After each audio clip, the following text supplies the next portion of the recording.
going to talk about being decidedly undecided.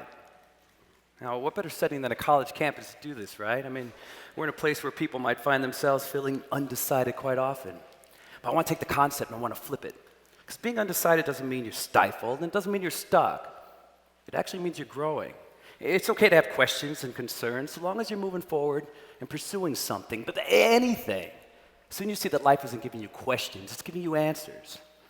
Now, I know that we're all individuals here with separate journeys, but most people want to see something mapped out, the timeline or something. I get that.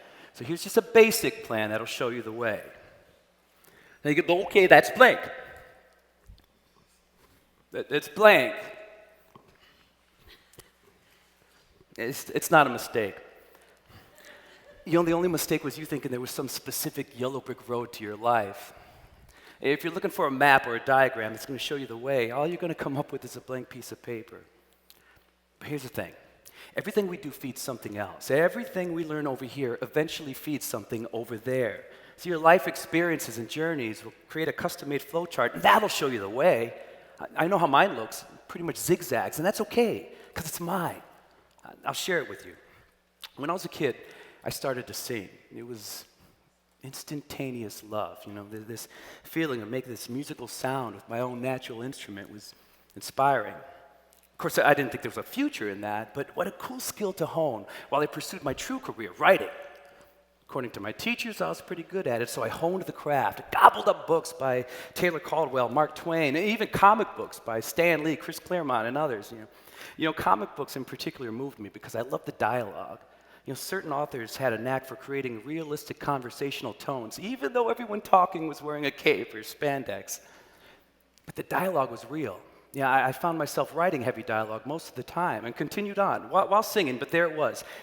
I figured it out. I was going to be a writer, an author, a poet. I was constantly honing the craft.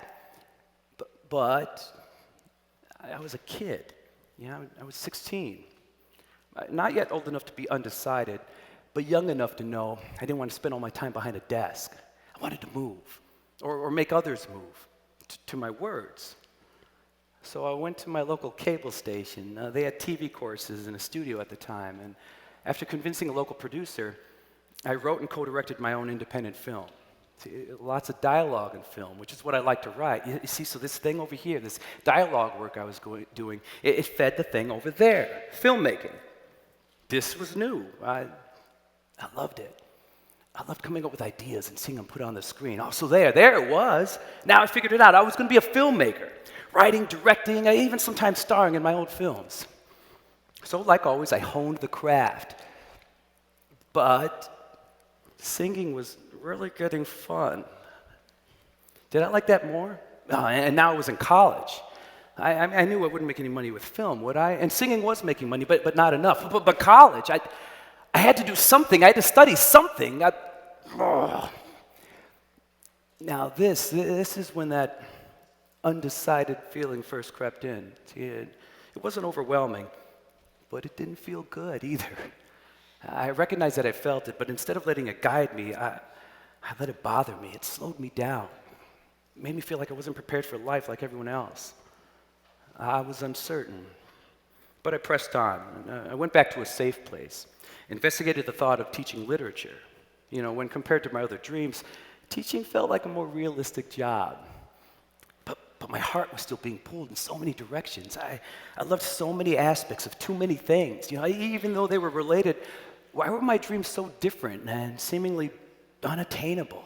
I was constantly questioning and undecided. I continued to move on, and through this crazy series of events, I found myself in Chicago radio for a bit. I was a once-a-week sidekick on the Danny Bonaduce show on Chicago's WLUP FM.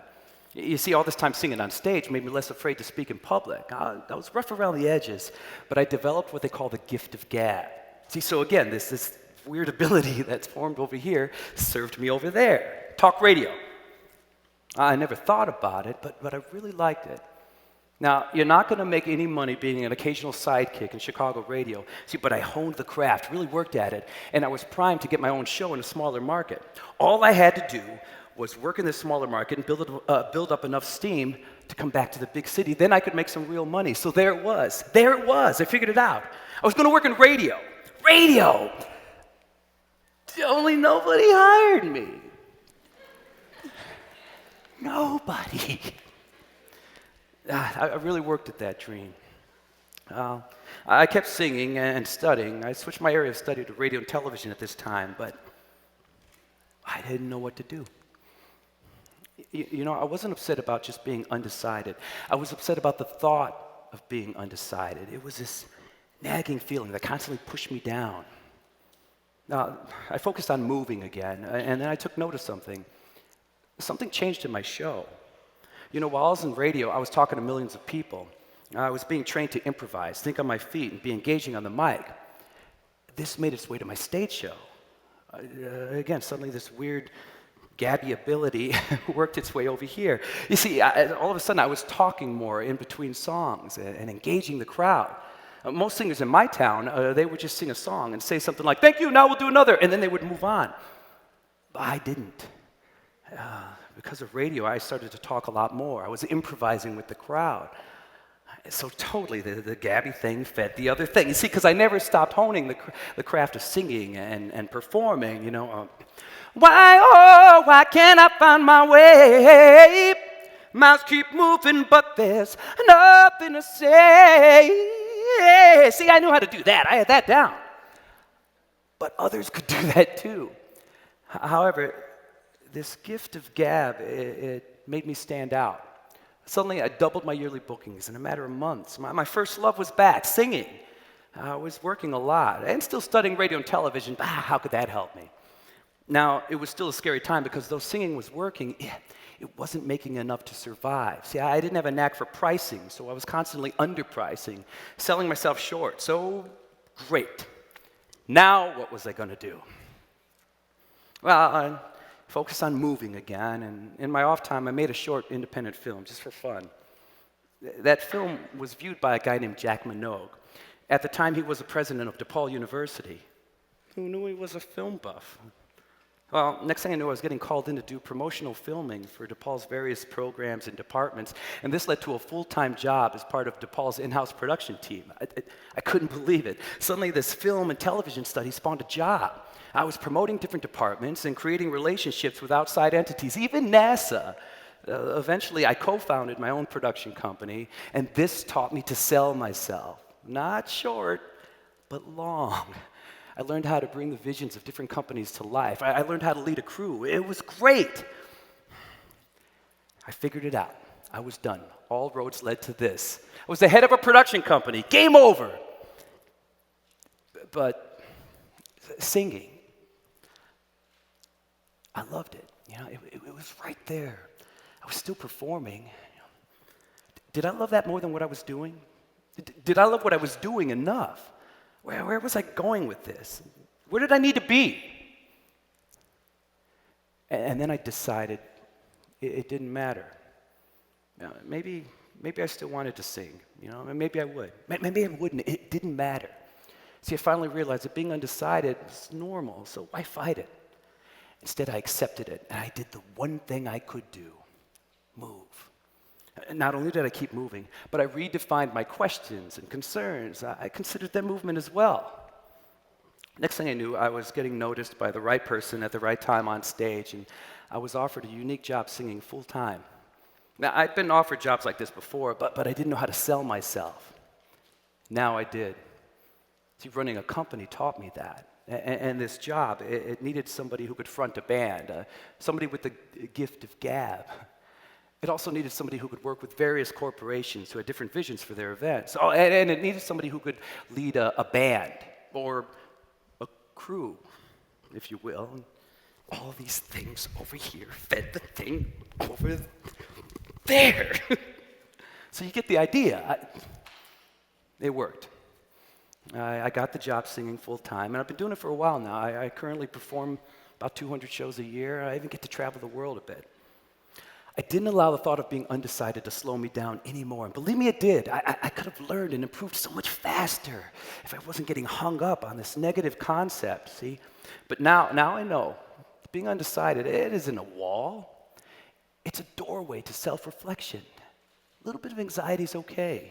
Use that nervous energy and fuel yourself with it. It's just a matter of taking this negative concept of being undecided and shifting it from here to there. See, my path, it wasn't a straight line. It definitely wasn't a straight plan. But all these things, even the ones that didn't seem related, running a business, singing on stage, they all connected. They all fed my version of a career that I love. The common denominator was movement.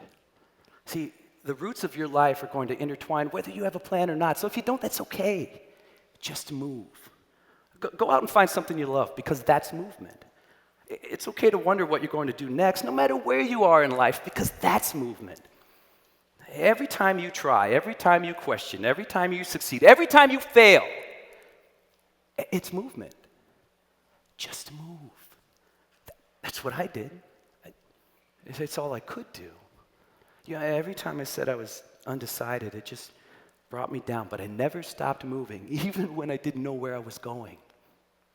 Just move. You have to be your own archaeologist, just gathering bits of information as you move through life, feeding the museum that is your mind. You see, what you guys might call uncertainty, I call growth. So, if you're feeling a little lost in life, it's okay. As long as you're moving forward in some way, shape, or form, you're not undecided. You're simply evolving. You don't always have to make a map. Sometimes the map makes you. I wish you all the happiest lives you guys can build for yourselves. Now go on and get moving, and good luck.